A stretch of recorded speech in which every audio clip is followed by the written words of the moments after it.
लेकिन मैं अगर एमपी हूँ या नहीं हूँ, मैं हमेशा मुसलमानों की आवाज़ उठाता रहूँ। अच्छा, देखिए, इंडिया गठबंधन इस देश की ज़रूरत है। हिंदुस्तान जिस जगह पर जा रहा है, यहाँ की सांप्रदायिक सौहार्द जिस तरह से बर्बाद हो रहा है, यहाँ का ताना बाना खत्म हो रहा है, उसके लिए ज़रूरत इस बात की है कि इंडिया गठबंधन को मजबूत किया जाए और देश के ऊपर से सांप्रदायिक ताकतों को हटाया जाए, जुमलेबाजों को हटाया जाए, धोखेबाजों को हटाया जाए और देश को आगे बढ़ाया जाए। स्वागत है आप सभी का ललन पोस्ट की एक और नई वीडियो में। आज हम मौजूद हैं मुरादाबाद में। मुरादाबाद लोकसभा जो है चुनाव नज़दीक हैं और हमारे साथ मौजूद हैं मौजूदा सांसद डॉक्टर एस.टी. हसन साहब। आइए उनसे कुछ बातचीत करते हैं। डॉक्टर साहब, बहुत बहुत स्वागत है आपका हमारे चैनल पर। ऐसी क्या कमियां रहीं जो आखिर में आकर जो है वो अखिलेश यादव जो सपा प्रमुख हैं उन्होंने आपको जो है टिकट काट दिया गया, ऐसी दिल नहीं जीत पाया आप उनका? नहीं, आपकी इन्फॉर्मेशन गलत है। आखिर में भी वो मुझे ही टिकट दिया। सबसे आखिर में भी उन्होंने मेरे पेपर बनवा के भेजे थे और यहाँ के कुछ नेता जो बाहरी नेता हैं वो तो लखनऊ से आए हुए नेताओं को रामपुर पहले ले गए, वहाँ देर लगा दी। 3:02 के ऊपर मेरे पास व्हाट्सएप आया कि आप पीएम साहब से बात करो, हम पेपर लेके आ रहे हैं, लेकिन कोई टाइम गुजर चुका था तो कुछ हो नहीं सकता था। अच्छा, मीडिया में चर्चा है और जो है मैंने भी रिपोर्ट्स पढ़ी हैं काफ़ी कि 2019 का जो चुनाव हुआ था उस वक्त जो है वो आज़म खान साहब ने आपको जो है वो टिकट दिलाया था और अभी ये चर्चा मीडिया में चल रही है, काफ़ी सारे आर्टिकल्स मैंने पढ़े, उसमें भी यही है कि इस वक्त आकर जो है उन्होंने जो है आपका टिकट काट दिया। क्या इस बात में कितनी सच्चाई है, ये सच है या फिर जो है केवल अफवाह है? ये हकीकत है कि उन्होंने दिलवाया था 2019 में, उनका एहसान है मेरे ऊपर। अब इस बार क्या हुआ, कैसे हुआ, अभी कुछ कंफर्म नहीं है। जब कंफर्म हो जाएगा तभी मैं किसी का नाम ले सकता हूँ। ऐसे किसी बड़े नेता का नाम लेना मुनासिब नहीं है। अच्छा, जो मौजूदा जो सपा प्रत्याशी हैं रुचि वीरा जी, क्या आप उनको समर्थन करते हैं? मतलब कि उनके लिए क्या कुछ करेंगे? मतलब देखिए, मैं कन्वेंसिंग ना करने का मैंने पहले ही दिन से ऐलान कर दिया और आज तक मैं कन्वेंसिंग उनकी नहीं कर रहा हूँ। अगर वो मेरे पास आती, रिक्वेस्ट करती, मेरा वोट मांगनी आती तो शायद मैं उनकी मदद करता, लेकिन उनको स्थानीय नेताओं की ज़रूरत नहीं है। वो खुद कहती हैं अपने दम पे लड़ने हैं, तो ऐसे में हम कैसे किसी के साथ उसकी मदद कर सकते हैं? डॉक्टर साहब, थोड़ा अजीब नहीं लगता कि सब कुछ जो है आपके जो है पक्ष में चल रहा था, अचानक से जो है वो जो है रुचि वीरा का नाम सामने आ जाता है और बाहरी कैंडिडेट हैं और यहाँ जो है मुरादाबाद, जबकि आप यहीं के रहने वाले हैं, उनको लाकर खड़ा कर दिया जाता है? थोड़ा अजीब नहीं लगता है ये सब?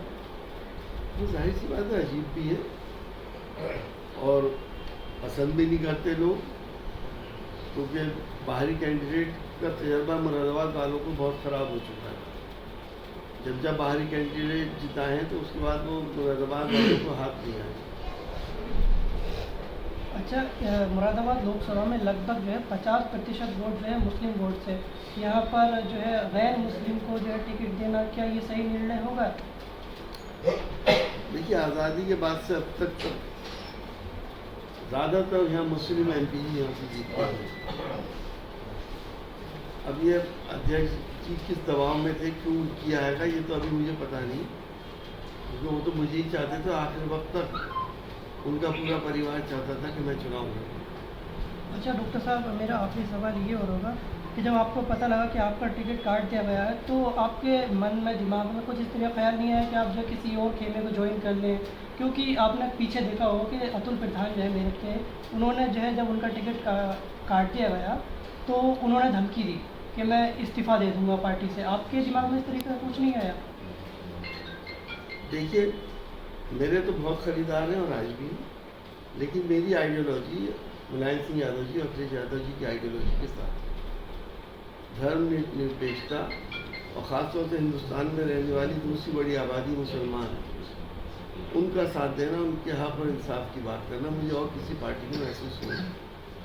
इसलिए पार्टी की आइडियोलॉजी और हमारी जब एक है तो छोड़ने का सवाल ही नहीं। इस पार्टी में बरसों ज़िंदगी गुजर गई, पार्टी के प्लेटफार्म से बहुत कुछ मिला, मेयर भी रहा और एमपी भी बना, और हमने भी पार्टी के लिए दिलो जान से मेहनत करी। वो सीटें जहाँ पे कहीं 5,000 से ज़्यादा वोट नहीं मिलते थे वो हम जीतने लगे।